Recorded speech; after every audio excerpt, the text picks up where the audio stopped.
My next show. Now, before I went to go see it, some news came out and there was some controversy that, you know, kind of affected my judgment before seeing the film. I was looking out for a particular scene, and this scene was of Ricky Gervais's character, David Brent, using the N-words. And then as soon as I saw the scene, I thought, what's the big deal? Yeah. Because I didn't see it in a way that it got put out in the news and the media. What is your take on Brent using the N-word in that film? Well, exactly that, Mim. It's just not a big deal. What you learned in that moment was an exercise in context. So, you know, when a newspaper says, oh my God, Frankie Boyle is a disgrace what he said, and they give me the quote, I'm like, no, that means nothing to me. I need to see the whole hour of comedy that he was performing and know how he said that and in what context, what tone, who it was aimed at. I need to know everything around the joke. You can't just tell me the joke and tell me it's offensive. I need to see it, right? And it's exactly the same with this. If you're gonna you could have a legitimate headline saying Ricky Gervais drops the M-bomb, but what does that even mean? It's first of all, it's not Ricky Gervais, it's a character, right? Now, people use the M-word aggressively, unnecessarily in real life every day.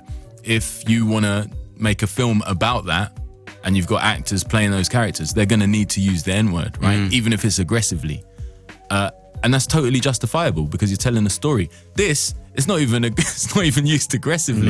No. The nature of the scene is that Brent is desperate to be accepted by Dom, and he thinks the best way to do it is to say, you know, can you say that I'm your N, you know? And so it's desperate, it's vulnerable, and most of all, it's a character. So to me, it's completely irrelevant. A character can say anything, and you can trace it back to the writer and say, oh, is the writer trying to be offensive? Maybe that's a question. But in this case, I just think, nah.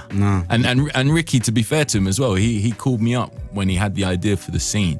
And he said, what do you think about this? Like, it's close to the bone. So you had a pre-warning before it anyway? And I went through it with him and I was like, this is fine. And both you and I are both intelligent enough to deal with any controversy that comes off the back of this.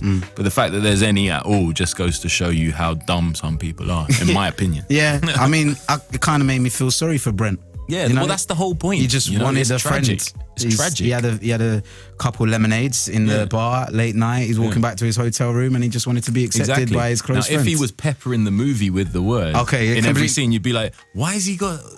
you'd have to look at the writer. You think, why does the writer so often want to say the N-word? Like, that's weird, you know? But it's not that. It's not that. It's a one-off moment. Watch it in context, and I will be happy to argue with anybody, black or white, all day long about that scene, because there's just nothing there.